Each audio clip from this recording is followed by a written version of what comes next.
Thank you for that very comprehensive report, which covered a lot of developments, and there's clearly a lot of transformative work underway and a lot more to do to improve the service provided to victims, including the introduction of the new victims portal.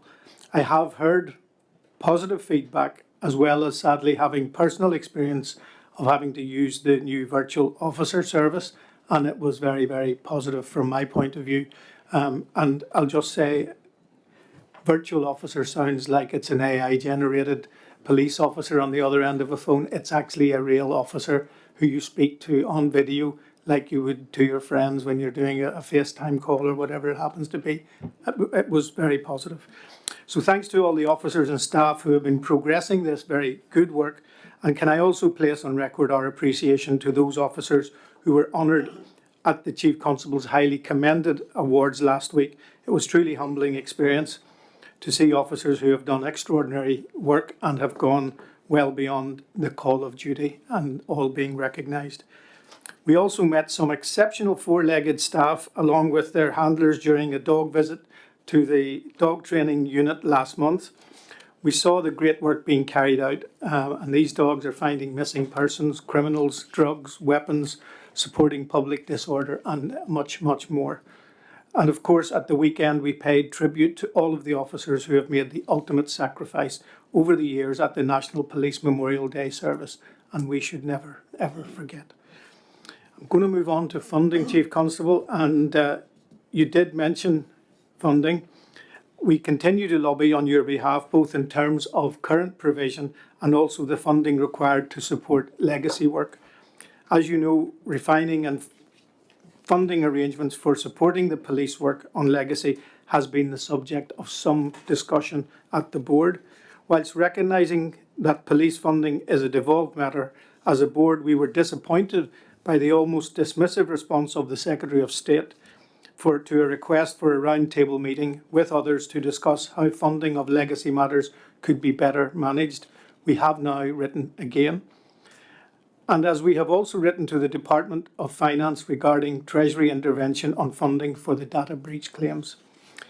You mentioned in your report, Chief Constable, further uncertainty due to October monitoring slipping into November.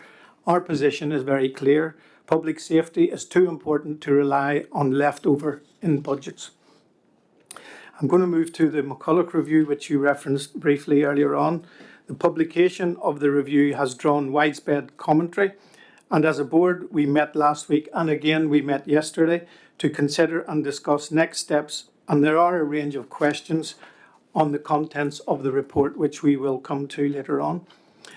At the outset, can I say that the board fully recognises the significance of the journey the PSNI have been under over the last 15 months from when Mr. McCulloch Casey was appointed. It is, as I said, an unprecedented step to open up policing in this way, and it is to your credit. There is no doubt that the McCulloch report represents a seminal moment for openness and transparency in policing, and it is this transparency that many feel should now extend to other law enforcement and intelligence agencies who use such powers. The board does not disagree, but these are outside our remit. As a board, we are agreed that our focus must be on ensuring the full implementation of the recommendations and remedial issues outlined in the review within PSNI.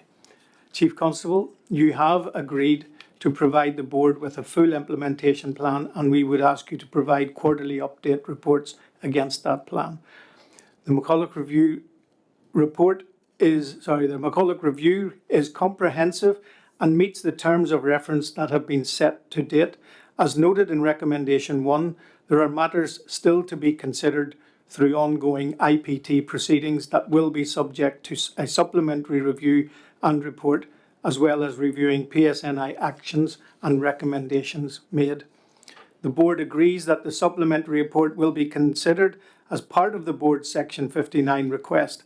Until the board receives this report, a decision will be referred on whether there is any material benefit or requirement to pursue a Section 60 inquiry under the Police Northern Ireland Act. In progressing oversight of the McCulloch Report's findings, the Board will seek to engage with all relevant stakeholders, the group of external stakeholders who assisted the review, the Information Commissioner's Office and the Investigatory Powers Commissioner's Office to better understand their perspectives on the report.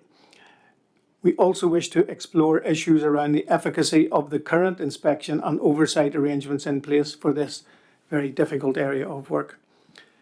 The Board's Human Rights Advisor will also be tasked on the ongoing McCulloch work so that assurance can continue to be provided to the Board as and when necessary.